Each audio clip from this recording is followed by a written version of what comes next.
ಇತ್ತೀಚಿನ ಸಂಚಿಕೆಗಳನ್ನು ಜಾಹೀರಾತಿನ ಕಿರಿಕಿರಿ ಇಲ್ಲದೆ ನೋಡಿ.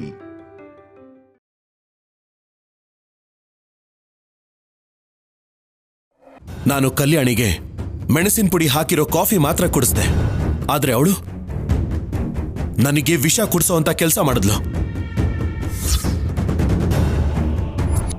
ಸಹಿಸ್ಕೊಳಕ್ಕಾಗದೆ ಇರೋಂಥ ನೋವು ಕೊಟ್ಲು ಅಪ್ಪ. ಅದು ಹಾಗಲ್ಲ ಕಣೋ. ಇನ್ನೇನು ಹೇಳ್ಬೇಡಪ್ಪ. ಒಂದು ಸರಿ ಪಾಸಿಟಿವ್ ಆಗಿ ಯೋಚನೆ ಮಾಡು, ಅವಳನ್ನ ಅರ್ಥ ಮಾಡ್ಕೋ. ನೀನು ನನ್ನ ಬಗ್ಗೆ ಯೋಚನೆ ಮಾಡುವಪ್ಪ, ದಾರಿಲಿ ಹೋಗೋರ ಬಗ್ಗೆ ಅಲ್ಲ.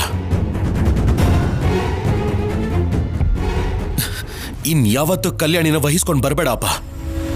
ಅವಳಿಗೆ ಬೇಕಾಗಿರೋರು ನನಗೆ ಬೇಡದೇ ಇರೋರು.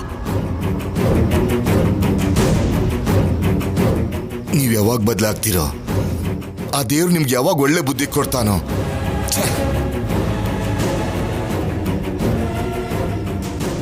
ಇಷ್ಟು ವರ್ಷದ ಹೊಟ್ಟೆ ಉರಿ ಕಲ್ಯಾಣಿ ಅನುಪಮನ ಕಣ್ಣೀರು ಭೂಮಿ ಬೀಳ್ತಾ ಇದ್ರೆ ಕಡಿಮೆ ಆಗ್ತಿದೆ.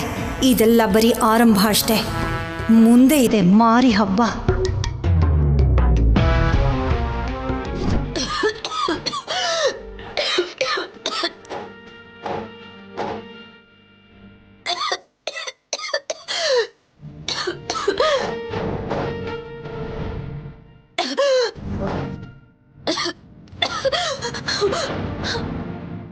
ಪಾಪ ಕಲ್ಯಾಣಿ, ಗಂಟ್ಲಲ್ಲಿ ಇನ್ನೂ ಕಡಿಮೆ ಆಗಿಲ್ಲ ಅಂತ ಕಾಣುತ್ತೆ.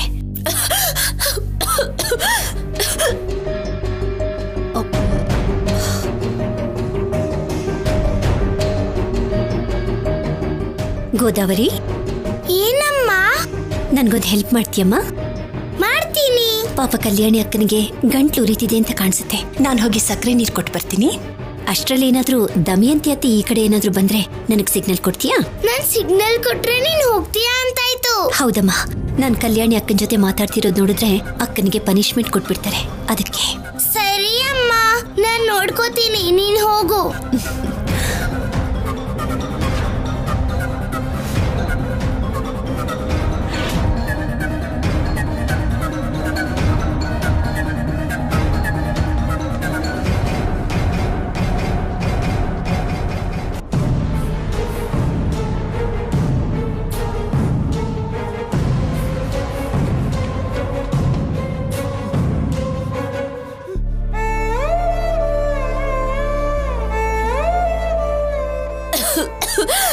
ಕಲ್ಯಾಣಿ, ಅಮ್ಮ ತಗೋ ಕಲ್ಯಾಣಿ, ಸಕ್ಕರೆ ಬೆರೆಸಿದ ನೀರು ಕುಡಿ, ಗಂಟ್ಲೂರಿ ಕಡಿಮೆ ಆಗುತ್ತೆ. ತಗೋ.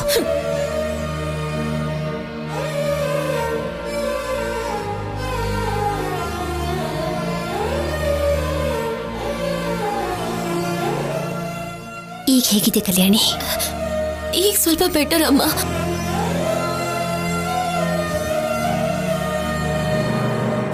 ಅಳ್ಬೇಡ ಕಲ್ಯಾಣಿ. ಶೌರ್ಯ ಈ ರೀತಿ ಬದಲಾಗ್ತಾನೆ ಅಂತ ನನ್ನ ಕನಸಿನಲ್ಲೂ ಅನ್ಕೊಂಡಿರ್ಲಿಲ್ಲ. ನೀನು ಅಂದ್ರೆ ಆಗದಿರೋಷ್ಟು ಕೋಪನ್ ಬೆಳೆಸ್ಕೊಂಡ್ಬಿಟ್ಟಿದ್ದಾನೆ.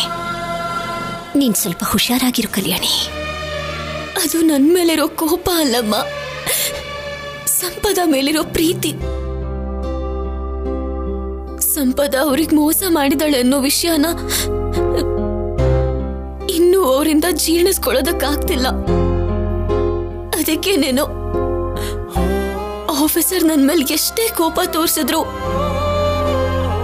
ನನಗೆ ಅವನ ಮೇಲೆ ಕೋಪ ಬರ್ತಿಲ್ಲ, ಕರುಣೆ ಬರ್ತಿದೆ. ಆಫೀಸರ್ ಜಾಗದಲ್ಲಿ ನಾನಿದ್ದಿದ್ರು ನಾನು ಹಾಗೆ ಮಾಡ್ತಿದ್ನೋ ಏನೋ.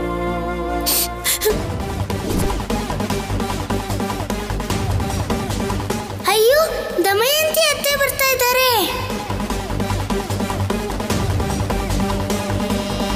ದಮಯಂತಿ ಅತ್ತೆ, ಬ್ಯುಸಿ ಆಗಿದ್ದೀರಾ? ಯಾಕೆ, ಏನಾಯ್ತು? ನನ್ನಿಂದ ಏನಾದ್ರೂ ಕೆಲಸ ಇತ್ತಾ? ಇದೆ ಅಂದ್ರೆ ಇದೆ, ಇಲ್ಲ ಅಂದ್ರೆ ಇಲ್ಲ. ಕಲ್ಯಾಣಿ, ಅಳ್ಬೇಡಮ್ಮ. ನಾವ್ ಏನ್ ಮಾಡಿದ್ರೆ ಶೌರ್ಯನಿಗೆ ನಮ್ಮ ಮೇಲೆ ಕೋಪ ಕಡಿಮೆ ಆಗುತ್ತೋ ಅಂತ ನನಗೆ ಗೊತ್ತಾಗ್ತಾ ಇಲ್ಲಮ್ಮ.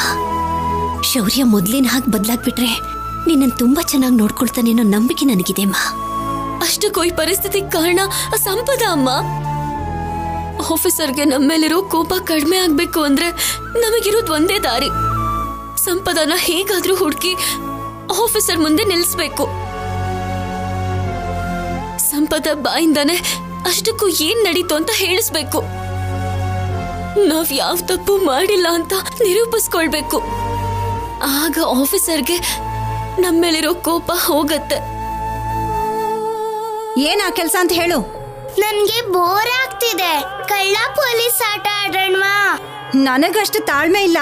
ನಿಮ್ಮ ಅಪ್ಪನ ಜೊತೆನೋ ನಿಮ್ಮ ಅಮ್ಮನ ಜೊತೆನೋ ಆ ಅನುಪಮನ್ ಜೊತೆನೋ ಆಡ್ಕೋ. ಸುಮ್ನೆ ಕೂತ್ಕೊಂಡು ಯಾವ್ದೋ ಮೂಲೆಯಲ್ಲಿ ಅಳ್ತಿರ್ತಾರೆ.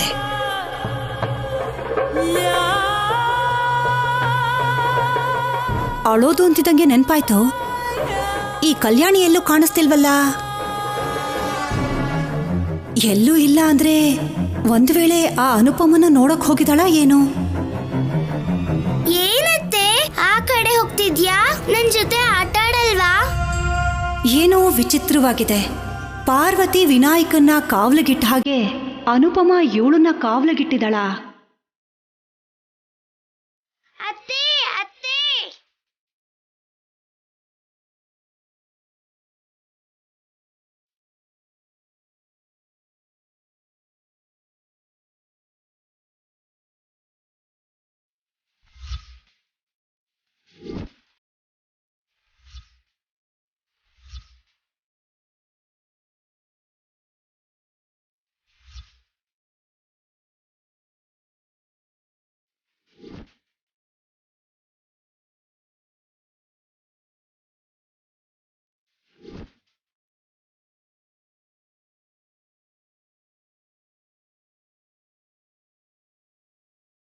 ಒಬ್ಳೇ ಅಳ್ತಾ ಇದ್ದಾಳ.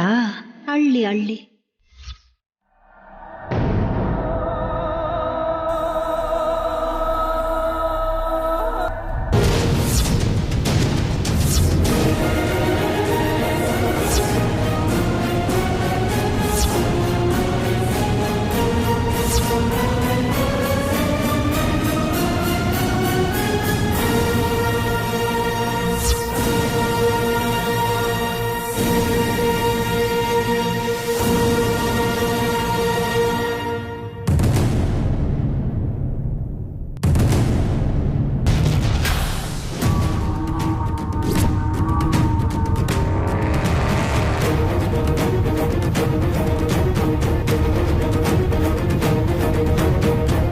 ಈ ಸಕ್ಕರೆ ನೀರನ್ನ ಯಾರು ಕೊಟ್ಟೋರು?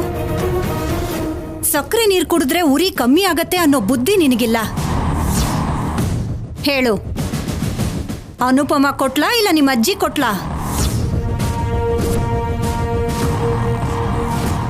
ಅತ್ತೆ ಗ್ಲಾಸ್ ಕೊಡು. ಇದನ್ನ ನಾನು ಹಿಡ್ಕೋತೀನಿ.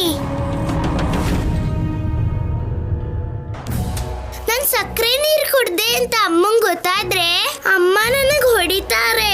ಹೋಗಿ ವಾಶ್ ಮಾಡ್ಬೇಕು. ಹೌದು, ನಿಮ್ಮನೇಲಿ ಕೂತ್ಕೊಂಡು ಕುಡಿಯೋದನ್ನ ಬಿಟ್ಟು ಗೋಡೆ ದಾಟಿ ನಮ್ಮನೆಗೆ ಯಾಕೆ ಬಂದೆ?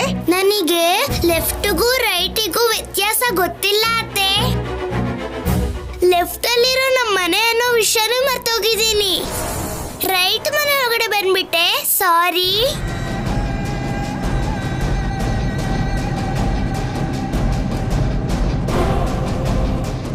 ಏನೋ ವಿಚಿತ್ರವಾಗಿದೆಯೇ.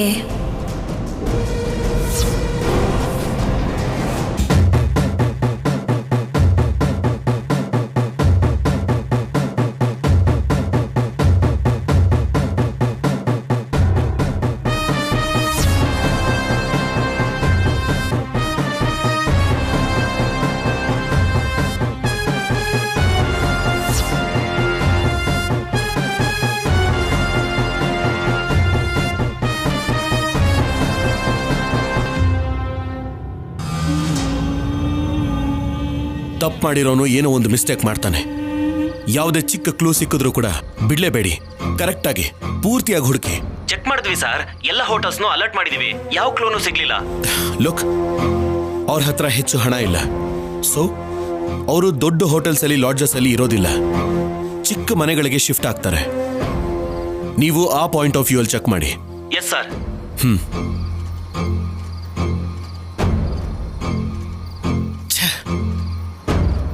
ಕನ್ಫರ್ಮ್ ಆಗಿ ಕಲ್ಯಾಣಿನೇ ಇನ್ಫಾರ್ಮೇಶನ್ ಲೀಕ್ ಮಾಡಿರ್ತಾಳೆ. ಫೋನ್ ಚೆಕ್ ಮಾಡಿದ್ರೆ ಗೊತ್ತಾಗ್ಬಿಡತ್ತೆ. Yes, phone ಎಲ್ಲಿಟ್ಟಿರ್ತಾಳೆ?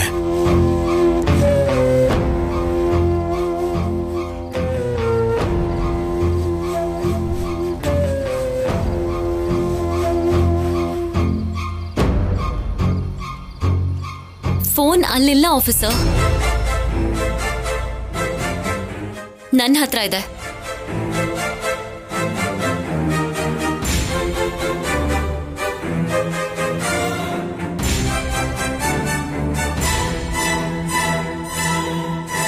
ತಗೋ ತಗೋ, ನನ್ ಮೇಲೆ ನಿಂಗಿನ್ನೂ ಅನುಮಾನ ಹೋಗಿಲ್ಲ ಅಲ್ವಾ? ತಗೋ. ಕಾಲ್ ಹಿಸ್ಟ್ರಿನ ಕ್ಲಿಯರ್ ಮಾಡಿದ್ಯಾ ಅಲ್ವಾ? ನನಗೆ ಗೊತ್ತು, ಹೈದರಾಬಾದಲ್ಲಿರೋ ಸಂಪದ ಅವರು ನಮ್ಮವರಿಂದ ತಪ್ಪಿಸ್ಕೊಳ್ಳೋದಕ್ಕೆ ಕಾರಣ ನೀನೇ ಅಂತ.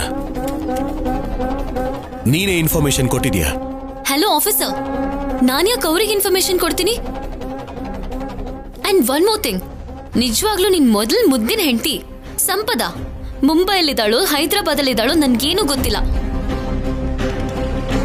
ಗೊತ್ತಿದ್ರೆ ಇಷ್ಟೊತ್ತಿಗೆ ನಿನ್ ಕಾಲಿಗೆ ಬೀಳ್ಸಿ ನಿಜ ಏನೋ ನಡೆದಿದ್ದೇನೋ ಹೇಳಿಸ್ತಿದ್ದೆ. ಓ ಹೌದಾ? ಹಾಗಾದ್ರೆ ಮಿಸ್ ಆದ್ರು ಅಂತ ನೀನ್ ಬೇಜಾರು ಮಾಡ್ಕೋಬೇಡ. ನಾನು ಸಂಪದಾನ ಹಿಡ್ದೇ ಹಿಡಿತೀನಿ.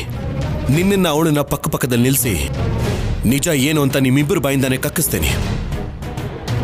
ಆಗೇನಾದ್ರೂ ಸಂಪದ ನಿನ್ ಹೆಸರನ್ನ ಹೇಳಿದ್ರೆ ನಿನ್ನ ದೇವರು ಕೂಡ ಕಾಪಾಡೋಕ್ಕಾಗಲ್ಲ. ಸಂಪದ ಅವ್ರು ಸಿಗಬಾರ್ದು ಅಂತ ಪೂಜೆನೇ ಮಾಡ್ತೀಯೋ ಹೋಮನೇ ಮಾಡ್ತೀಯೋ ಮಾಡ್ಕೋ.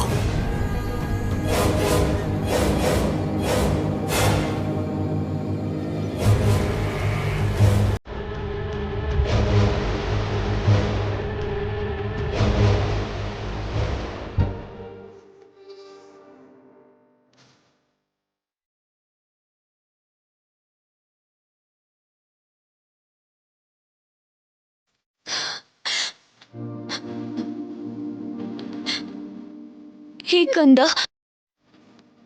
ನಿಮ್ಮಪ್ಪಂಗೆ ನನ್ನ ಮೇಲೆ ಕೋಪ ದಿನಕ್ಕೆ ಜಾಸ್ತಿನೇ ಆಗ್ತಿದೆ. ಅಷ್ಟಕ್ಕೂ ನಿಮ್ಮಪ್ಪ ಹೀಗಾಗೋದಕ್ಕೆ, ಈ ಮನೆ ಹೀಗಾಗೋದಕ್ಕೆ ಕಾರಣ ನಿಮ್ಮಮ್ಮ ಮಾಡಿರೋ ಮೋಸ. ನಿಮ್ಮಮ್ಮನ ಅಷ್ಟೆಲ್ಲ ಪ್ರೀತಿಸ್ತಾ ನಿಮ್ಮಪ್ಪ, ಅಷ್ಟಕ್ಕೂ ನಿಮ್ಮಮ್ಮ ಹೆಣ್ಣೇನ ಅನ್ನಿಸ್ತಿದೆ. ತಾಳಿ ಕಟ್ಟಿ ಜೀವಕ್ ಜೀವ ಅನ್ನೋ ಹಾಗೆ ನೋಡ್ಕೊಳ್ಳೋ ಗಂಡನ್ನ 9 ತಿಂಗಳು ಹೊತ್ತು ನಿನ್ನ ಬಿಟ್ಟು ಹೊರಟು ಹೋದ್ಲು. ಕಡಿ ಪಕ್ಷ ನೀನ್ ಹೇಗಿದ್ಯೋ ಅಂತ ತಿಳ್ಕೊಳ್ಳೋ ಪ್ರಯತ್ನ ಕೂಡ ನಿಮ್ಮಮ್ಮ ಮಾಡ್ಲಿಲ್ಲ. ನಿಮ್ಮಮ್ಮನ ಮಾತ್ರ ನಾನು ಸುಮ್ಮನೆ ಬಿಡಲ್ಲ ಕಂದ. ನಾನು ಯಾವ ತಪ್ಪನ್ನು ಮಾಡಿಲ್ಲ ಅಂತ ಪ್ರೂವ್ ಮಾಡ್ಕೋತೀನಿ. ನಾನು ತಪ್ಪು ಮಾಡಿಲ್ಲ ಅಂತ ಪ್ರೂವ್ ಮಾಡ್ಕೊಳ್ಳೋದಕ್ಕೆ ಮಾತ್ರ ಅಲ್ಲ, ನಿನಗೆ ಹೆತ್ತ ತಾಯಿ ಪ್ರೀತಿನ ಹತ್ರ ಮಾಡಬೇಕು ಅನ್ನೋ ಉದ್ದೇಶದಿಂದ ಕೂಡ. ಹೆತ್ತ ತಾಯಿ ಪ್ರೀತಿ ದೂರ ಆದ್ರೆ ಆ ನೋವು ಹೇಗಿರುತ್ತೆ ಅಂತ ನನಗೆ ಗೊತ್ತಿರೋದಕ್ಕೆ ಇಲ್ಲಿಗೆ ಬಂದ್ಮೇಲೆ ಇಷ್ಟೆಲ್ಲ ಪ್ರೀತಿ ಹಂಚಿರೋ ಕುಟುಂಬನ, ತಂದೆ ತಾಯಿ ಪ್ರೀತಿನ ದೂರ ಮಾಡಿಕೊಂಡು ನಮ್ಮಪ್ಪ ಎಷ್ಟು ನೋವು ಪಡ್ತಿದಾರೋ ಅರ್ಥ ಆಗ್ತಿದೆ. ನಿನಗೆ ಅಂತ ನೋವು ಬರೋದಕ್ಕೆ ಬಿಡಲ್ಲ ಕಂದ.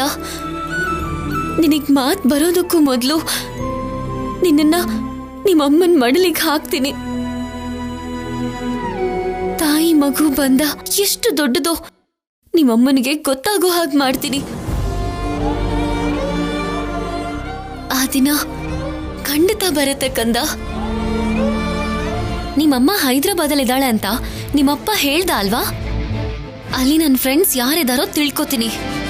ಅವ್ರ ಮುಖಾಂತರ ನಿಮ್ಮಮ್ಮನ್ನ ನಿಮ್ಮಪ್ಪನ್ಗಿಂತ ಮೊದಲು ನಾನೇ ಕಂಡು ಹಿಡಿತೀನಿ.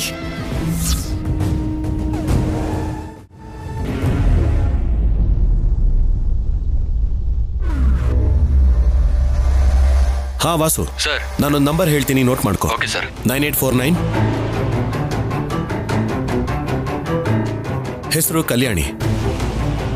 ಈ ನಂಬರಿಂದ ಬರೋ ಹೋಗೋ ಕಾಲ್ಸ್ಗಳನ್ನೆಲ್ಲ ರೆಕಾರ್ಡ್ ಮಾಡ್ಕೊಳ್ಳಿ. Okay sir.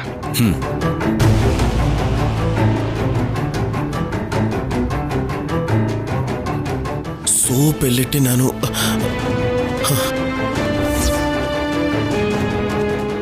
ಏನೋ ಮತ್ತೆ ಸಂಪದ ಕಾಲ್ ಮಾಡ್ತಿದ್ಯಾ? ಹೌದು ಮಾಡ್ದೆ. ಅವಳು ಮಾಡಿರೋ ಗನಂದಾರಿ ಕೆಲ್ಸಕ್ಕೆ ನನಗೆ ಕೋಪ ನೆತ್ತಿಗೇರಿದೆ. ಅದಕ್ಕೆ ಕಾಲ್ ಮಾಡ್ದೆ.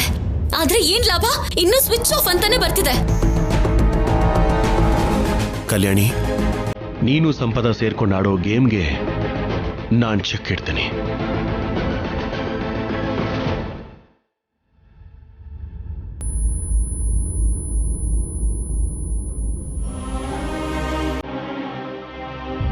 ಹೋಗ್ಬೇಕಾಗಿರೋದು ನಾವಲ್ಲ, ನೀವು. ಈ ಮನೆ ಹಿರಿಯರಾದ ಶಿವ ಪಾರ್ವತಿ ಅವರೇ. ಈ ಮನೇಲೇ ಇರ್ತೀವಿ. ಈ ಮನೆ ಬಿಟ್ಟು ಹೋಗಲ್ಲ ಅನ್ನೋರು ಯಾರಾದ್ರೂ ಇದ್ರೆ ನನ್ನ ಮಗನ್ನ ದಾಟ್ಕೊಂಡು ಹೋಗಿ. ಆಗ ಎಲ್ರೂ ಈ ಮನೇಲೇ ಇರ್ಬೋದು. ನಾನು ಆವೇಶದಲ್ಲಿ ನಿರ್ಧಾರ ತಗೊಂಡಿಲ್ಲ, ಯೋಚನೆ ಮಾಡೋ ನಿರ್ಧಾರ ತಗೊಂಡಿದ್ದೀನಿ. ನನ್ನ ನಿರ್ಧಾರಕ್ಕೆ ಯಾರಾದ್ರೂ ಅಡ್ಡ ಬಂದ್ರೆ ಕಲ್ಯಾಣಿ ಮೇಲಾಣೆ, ಕಲ್ಯಾಣಿ ಮೇಲಾಣೆ. ಈ ಗೋಡೆ ಹೀಗೆ ಇರುತ್ತೆ. ಕುಡಿ ಅಂದೆ ತಾನೆ?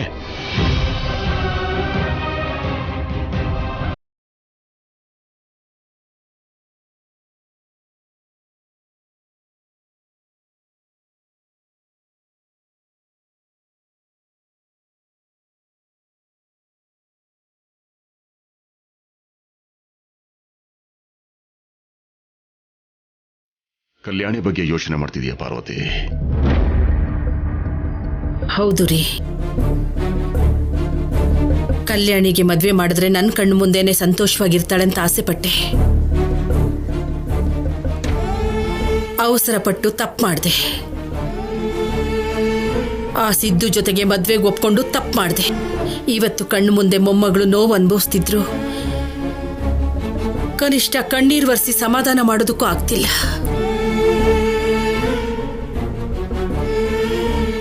ದಿನದಿಂದ ದಿನಕ್ಕೆ ಶೌರ್ಯ ಕಲ್ಯಾಣಿ ಮೇಲೆ ದೌರ್ಜನ್ಯ ಜಾಸ್ತಿ ಮಾಡ್ತಿದ್ದಾನೆ, ನೋವು ಕೊಡ್ತಿದ್ದಾನೆ. ಅವನು ಕಲ್ಯಾಣಿಗೆ ಗಂಡ ಆಗಿರೋ ವಿಷಯನ ಮರ್ತು ಹೋಗಿ ಪೊಲೀಸರು ಕಳ್ಳರಿಗೆ ಶಿಕ್ಷೆ ಕೊಟ್ಟ ಹಾಗೆ ಶಿಕ್ಷೆ ಕೊಡ್ತಿದ್ದಾನೆ. ನನಗೂ ಕೂಡ ನೋವಾಗ್ತಿದೆ ಪಾರ್ವತಿ. ಇಷ್ಟು ಚಿಕ್ಕ ವಯಸ್ಸಿಗೆ ಕಲ್ಯಾಣಿಗೆ ಆ ದೇವರು ಎಷ್ಟೊಂದು ಕಷ್ಟ ಕೊಡ್ತಿದ್ದಾನೆ.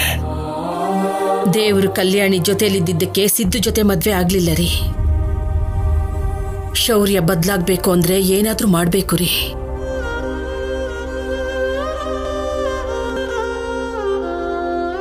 ಒಂದ್ ಕೆಲ್ಸ ಮಾಡೋಣವರಿ. ಅದೇನ್ ಪಾರ್ವತಿ? ಪಂಚಾಯಿತಿ ಮುಖ್ಯಸ್ಥರನ್ನ ಕರೆಸಿ ಅವ್ರ ಮುಂದೆ ಕಲ್ಯಾಣಿನ ಶೌರ್ಯನ ನಿಲ್ಸೋಣ.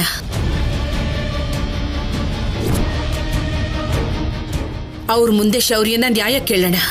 ಇಲ್ಲ ಅಂದ್ರೆ ಪೊಲೀಸ್ ಸ್ಟೇಷನ್ಗೆ ಹೋಗಿ ಪೊಲೀಸ್ನವ್ರಿಗೆ ದೂರು ಕೊಡೋಣವಾ? ಎರಡೂ ಮಾಡಕ್ಕಾಗಲ್ಲ ಪಾರ್ವತಿ. ಪಂಚಾಯಿತಿಲಿ ಮುಖ್ಯಸ್ಥರು ಯಾರು? ಈ ಊರಲ್ಲಿರೋ 4 ಜನ ಶ್ರೀಮಂತರು. ಅವರಿಗೆ ನಾವು ಎಷ್ಟೇ ಹೇಳಿದ್ರು ಅಷ್ಟೇ.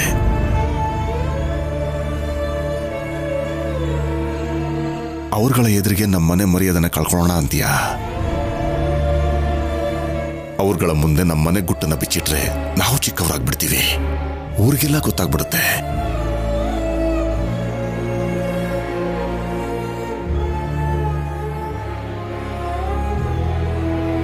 ನೀನ್ ಹೇಳ್ದಾಗೆ ಪೊಲೀಸ್ ಸ್ಟೇಷನ್ಗೆ ಹೋಗಿ ದೂರು ಕೊಡೋಣ ಅಂದ್ರೆ ನಿನ್ ಮೊಮ್ಮಗನೇ ದೊಡ್ಡ ಪೊಲೀಸ್ ಆಫೀಸರ್.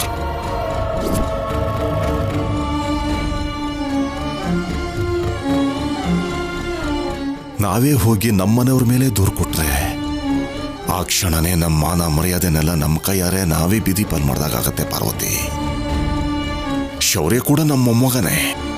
ತಪ್ಪು ಮಾಡಿರಬಹುದು, ಆದರೆ ತಪ್ಪು ಹೆಜ್ಜೆ ಹಿಡಿದವರು ಹಾಗೆ ದೊಡ್ಡವರಾಗಿ ನಾವೇ ತಾನೇ ನೋಡ್ಕೋಬೇಕಾಗಿರೋದು. ನಿಜ ರೀ. ನಿಮ್ ಹಾಗೆ ನಾನು ಯೋಚನೆ ಮಾಡಕ್ಕಾಗ್ಲಿಲ್ಲ. ಕಲ್ಯಾಣಿ ಕಣ್ಣಲ್ಲಿ ಕಣ್ಣೀರ್ ನೋಡ್ತಿದ್ದ ಹಾಗೆ ಕೋಪದಲ್ಲಿ ನಿರ್ಧಾರ ತಗೊಳಕ್ ಹೊರಟಿದ್ದೆ. ಆ ದೇವರು ಕೂಡ ನೋವನ್ನ ಸಹಿಸ್ಕೊಳ್ಳೋರ್ಗೆ ಜಾಸ್ತಿ ನೋವು ಕೊಡ್ತಾನೆ ಅನ್ಸುತ್ತೆ.